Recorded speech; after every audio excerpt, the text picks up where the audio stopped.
శ్రీను గారు మేమైతే పెళ్లి చేసుకోలేదు. ఎందుకంటే ఇల్లీగల్గా పెళ్లి చేసుకోవడం అనేది చాలా తప్పు. ఎందుకంటే నాకు డైవర్స్ అవ్వలేదు, అతను కూడా డైవర్స్ అవ్వలేదు. సో మేము ఎక్కడ కూడా మ్యారేజ్ చేసుకోలేదు.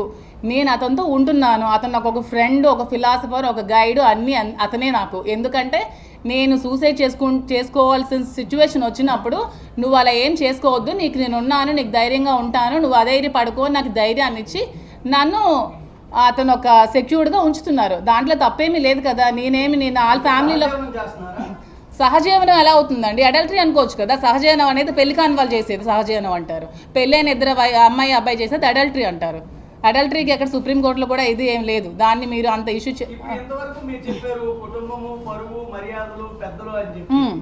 అదే ఒక బేలతనంగా మాట్లాడే వ్యక్తి కాదు మీరు. మీరు ఒక భరతనాట్యం టీచరు, మీరు మీ కాల్ మీద నిలబడగలరు.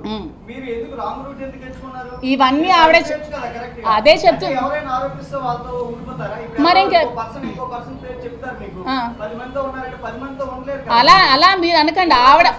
ఆవిడకి టిక్కెట్ శ్రీను గారు చెప్తున్నాను వినండి. ఆవిడ టిక్కెట్ జగన్మోహన్ రెడ్డి దగ్గరికి వెళ్ళి నాకు నా హస్బెండ్ అక్కర్లేదు, నాకు టిక్కెటే కావాలి, నేను సూసైడ్ చేసుకుంటాను, తనకు నేను డైవర్స్ ఇచ్చేస్తాను, నాకు టిక్కెటే కావాలని చెప్పినప్పుడు శ్రీను గారే ఆవిడతో ఎందుకని విభేదాలు ఎందుకని ఆవిడకి టిక్కెట్ అనౌన్స్ చేశారు. అనౌన్స్ చేసినప్పుడు ఆవిడ వచ్చాక ఆవిడ రాజకీయాలు ఆవిడ చేసుకోవాలి. ప్రతిరోజు గడప గడపకి వెళ్ళి ప్రతి ఇంటికి వెళ్ళి ప్రతి డోర్ కొట్టి శ్రీను గారికి మాధురికి ఎఫ్ఐఆర్ ఉంది, శ్రీను గారికి మాధురికి ఎఫ్ఐఆర్ ఉంది, శ్రీను గారికి మాధురికి ఎఫ్ఐఆర్ ఉందని ప్రతి డోర్ టు డోర్ ఆవిడ చెప్పారు. ప్రతి డోర్ టు డోర్. అది తప్పు కాదా అండి? అలా చెప్పచ్చా? చెప్పండి మీరే.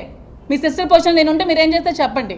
ప్రతి డోర్ టు డోర్ వెళ్ళి చెప్పారు ఆవిడ చెప్పకుండా ఆ రోజే ఆ ఫ్యామిలీని తేల్చుకోవచ్చు కదండి.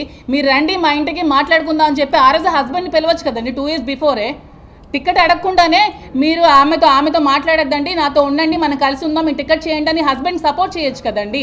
టికెట్ కోసం నువ్వు హస్బెండ్ వద్దనుకుని నువ్వు టికెట్ కోసం వెళ్ళి నా లైఫ్ని రోడ్డు పెట్టి అతని లైఫ్ని రోడ్డుని పెట్టేసి ఇప్పుడు వచ్చి నువ్వు ప్రెస్ మీట్లు పెట్టేసి ఇప్పుడు వచ్చి నువ్వు దొంగ ఏడుపులు ఏడిస్తే నా లైఫ్కి ఎవరండి రెస్పాన్సిబుల్? చెప్పండి మీరందరూ. నేను ఇది క్వశ్చన్ చేయడానికి వచ్చాను. ఇప్పుడు ఆవిడ రాజకీయాలు ఆవిడ చేసుకోవాల్సింది. నన్ను ఎందుకు మధ్యలోకి లాగాలి? వాళ్ళ ఫ్యామిలీ ఇష్యూ, వాళ్ళ వైఫ్ అండ్ హస్బెండ్ వాళ్ళు చూసుకోవాలి, వాళ్ళ పిల్లలతో వాళ్ళు చూసుకోవాలి. నన్ను ఎందుకు మధ్యలోకి లాగాలి? నా లైఫ్కి ఎవరు రెస్పాన్సిబుల్ చెప్పండి. మరి ఇప్పుడు మరి అదే కదండి స్టార్టింగ్ నుంచి చెప్తున్నాను నేను. వాళ్ళే నన్ను పిలిచి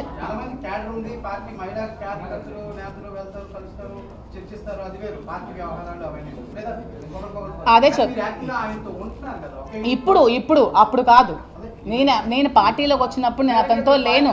పార్టీ 2022లో 22 అక్టోబర్లో మీరు జాయిన్ అయినట్టే మీకు నవంబర్ డిసెంబర్లో కల్లా మహిళా అధ్యక్షురాలు పదవి ఇచ్చారు. అక్టోబర్లో జాయిన్ అయినప్పుడు అక్టోబర్లోనే ఇచ్చేసారు. ఎందుకంటే నాకున్న సర్కిల్ అండి, నాకు ఉమెన్ సర్కిల్ టక్కర్లో చాలా ఎక్కువ ఉంది. అందుకే ఆవిడ పిలిచారని చెప్తున్నాను కదా. నాకు లేడీస్ ఫాలోయింగ్ చాలా ఎక్కువ ఉంది. ఎందుకంటే నేను 2009 నుంచి క్లాసికల్ డ్యాన్స్ చెప్తున్నాను. వాళ్ళ ఫ్యామిలీస్ నాతో ఉన్నారు. కోలాటం చెప్తున్నాను, వాళ్ళ ఫ్యామిలీస్ నాతో ఉన్నారు. వైశ్యస్ కమ్యూనిటీ మొత్తం నన్ను వాళ్ళ ఫ్యామిలీ పిల్లలా చూసుకుంటారు టక్కర్లో. ఇప్పుడు వాళ్ళ లేడీస్ మీద కూడా ఇవిడ మర్చేశారు కదా. వైశ్యస్ ఫ్యామిలీస్ నా దగ్గర ఒక 100 మంది నేర్చుకున్నారు డ్యాన్స్ నేర్చుకున్న లేడీస్ అందరికీ. లేడీస్ అందరూ వచ్చి వాళ్ళందరూ ఏవేవో చేసి వాళ్ళనేమో బ్యాడ్గా వీడియోస్ తీసి ప్రమోట్ చేసి వాళ్ళని బ్లాక్మెయిల్ చేస్తున్నారని చెప్పారు. వాళ్ళందరికీ సమాధానం ఎవరు చెప్తారండి? లేడీస్కి చెప్పండి మరి మీరే. ఓకే అడుగు.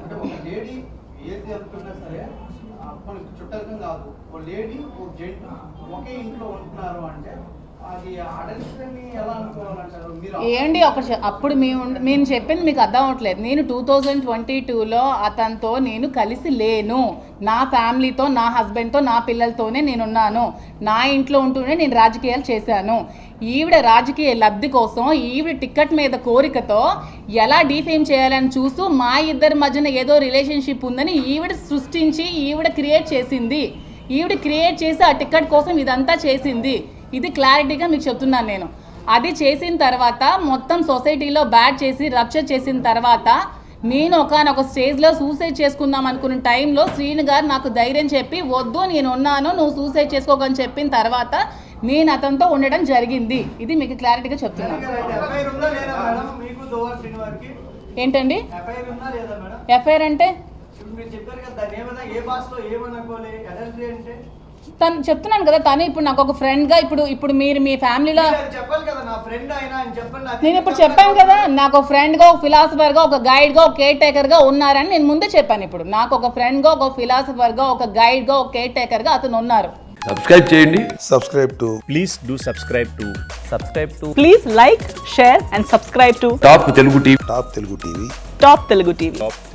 Top Telugu TV.